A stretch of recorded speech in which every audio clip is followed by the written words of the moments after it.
going to do a week in my life. We have some fun stuff planned this week. I'm trying to like adventure more with him. Say see ya. We are off to Isaiah's Gymboree class. This is technically a trial. We trialed one class. It was the crawlers. This is the walkers. So even though he's not walking, he fits in the age range. It's like 10 to 18 months. And it's like a little more structured than the free play. What are you saying to me, huh? The first class, I thought like he would for sure be all over the place. Like he has so much energy, but he actually was like a little more shy, I think, just like getting his bearings. And then towards the end of the class, he really warmed up. So I'm hoping that when he gets there, he remembers like what it is and just dives right in.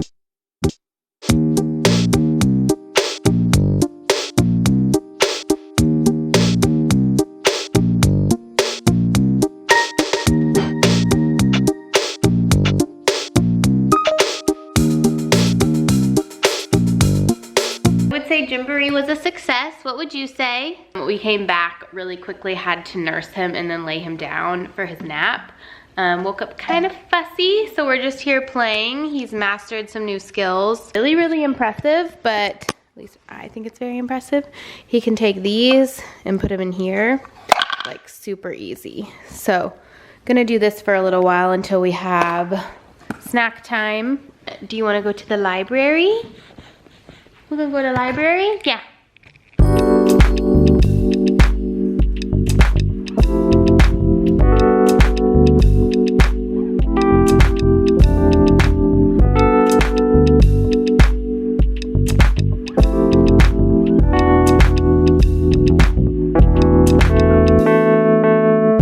That was chaotic. I feel like all we did was just like, we literally just destroyed everything, and then on my way out I read a sign that was like no food or drinks, and definitely gave him puffs while we were in there, which I don't think is a big deal, but still I just feel like we went in and destroyed it and broke every rule and then left.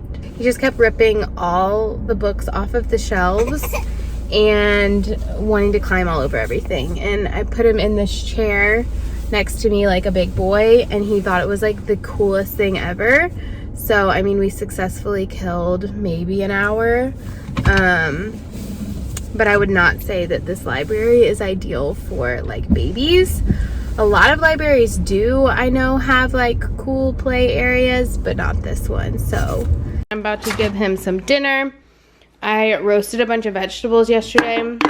So this is sweet potato, bell pepper, onion, but I'm not gonna give him the onion.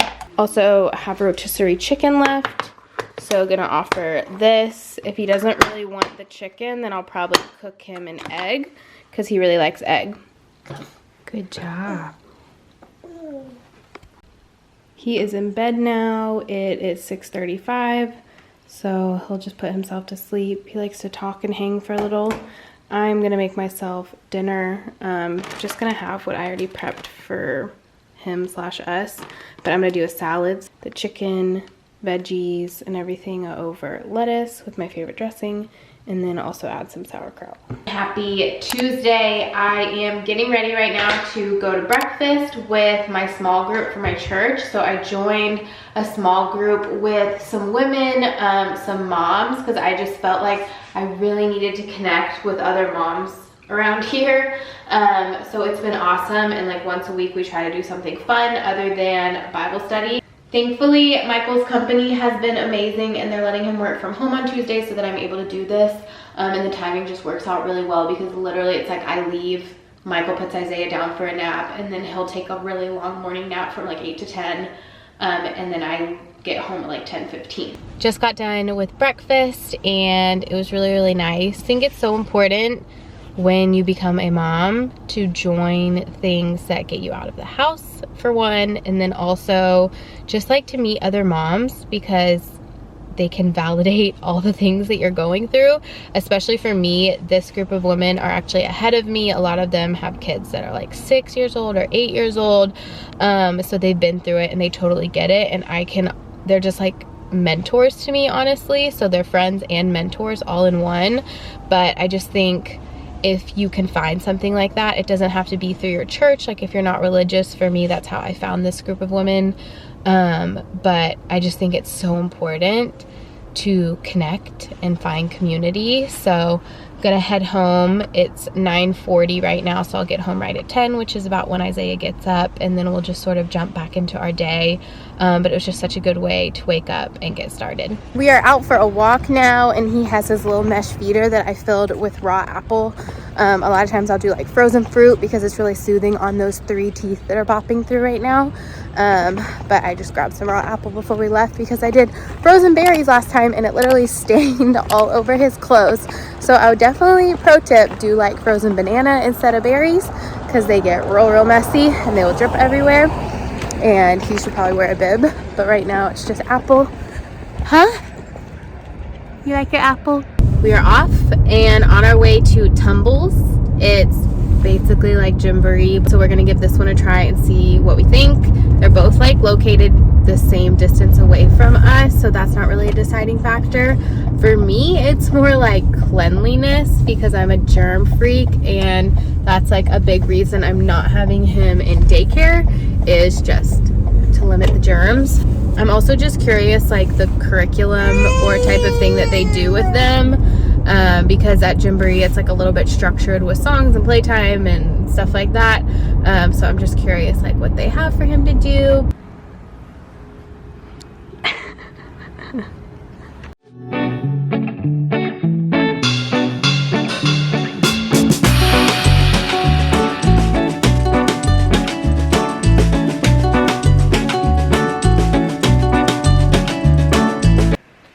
We are home now and he is sleeping.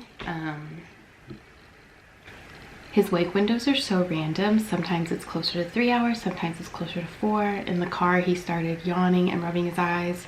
He's currently napping in that room, which is why I'm talking very quietly. But he was kind of like hysterical when we got back because he was just so overtired, which I thought we would be so fine. Yesterday I was more worried because we were pushing it up right up to that 4 hours of awake time. This time it was like barely 3 hours and he was losing it. So it's constantly unpredictable, but now I am going to eat my cereal while he takes his nap and work.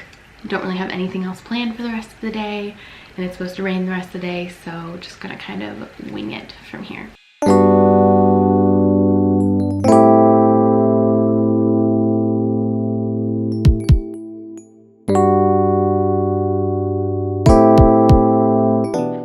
First day that I work when he is with the nanny, so honestly today has just been a computer day. I've been at my desk aside from working out and eating lunch like all day, just trying to edit content and stuff for the week. I did post a reel this morning that I was really nervous about sharing. I haven't really talked much about my like disordered eating history, but I actually found this iPhone when I was cleaning out my office closet the other day, and the pictures that were on it were like crazy for me to see, just like what I looked like in like 2013, which was like the height of my disorder. So I shared a reel for that, which I was really nervous about, but it seems to be like people are responding really well to it, which is making me happy. It's already 2:18, which is crazy because that means I'm literally about to leave to go pick him up, and I feel like I barely got anything done, which I don't have to leave right now. I could continue to work longer. I just, if you watched my day in the life as a working mom, I like shared a little bit about why I leave this early, but I just like to nurse him when I get there. So I'm gonna nurse him and then bring him home. The rest of the day will just be mom things.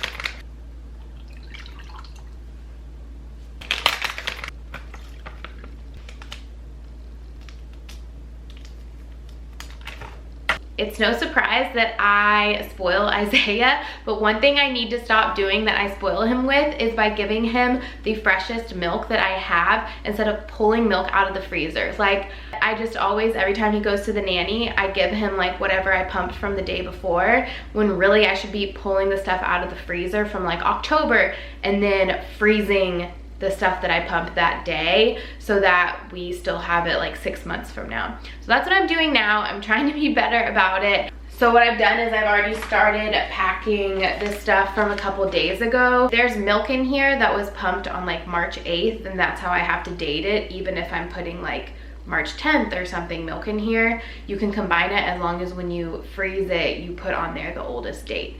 So I'm just gonna add whatever I just pumped to here so I can make another big bag. I like to store them as 6 ounces at a time because that's about what he takes.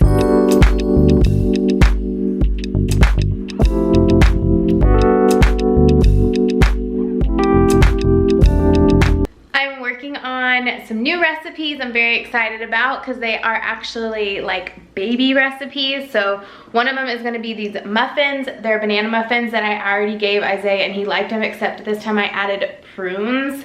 So not sure, I think he'll be fine with that because he loves prunes. And they help things move along, so that's why I wanted to put that in his muffin recipes along to add some sweetness. And then also over here I did a egg muffin recipe, and it has cauliflower rice, cumin, garlic, cheddar cheese, eggs, and I believe that's all I put in there. And even if he doesn't like them, Michael and I can eat them, and they're freezer friendly and all of that. So like if Michael wants a breakfast on the go to the office, I know they will get used up. Having fun over here playing around in the kitchen and also filming these videos. So hopefully if the recipes are a success, then I can share them on Instagram and YouTube. I think I want to make a video all about like baby-led weaning ideas, or just like foods for 1-year-olds, 11 months old, that type of thing. Because now that he's eating more table food and solids, I'm trying to get more creative than just giving him toast, even though it's like his favorite food ever and he would eat it like for every meal. But that's what we're doing right here. That's the little update. Finish this and then it's time to already go pick him up. Hi.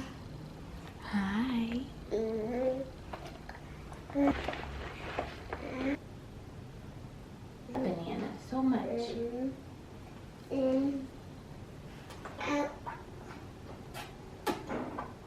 The lion and the tiger like to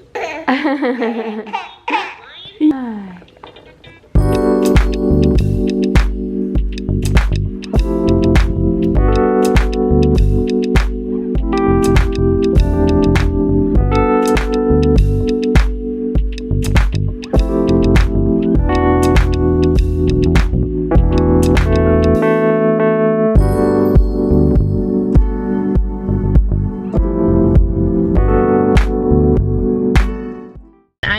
To my very first physical therapy appointment. I'm very excited. It's also the first time I'm using this little camera thingy in my car, and I keep thinking it's gonna fall, so if it's really rickety or loud, I just won't use it again. But anyways, I have diastystic recti. I think that's how you say it, but basically it's when your abs separate during pregnancy, so that's what I have. I don't think my separation is as severe as it was. I've been YouTubing some things and trying to do like pelvic tilts and stuff, but I just really wanted to go see a professional and have them assess me and let me know like how serious it is, what my options are, and make sure that the exercises I'm doing are okay and that I have like the proper form.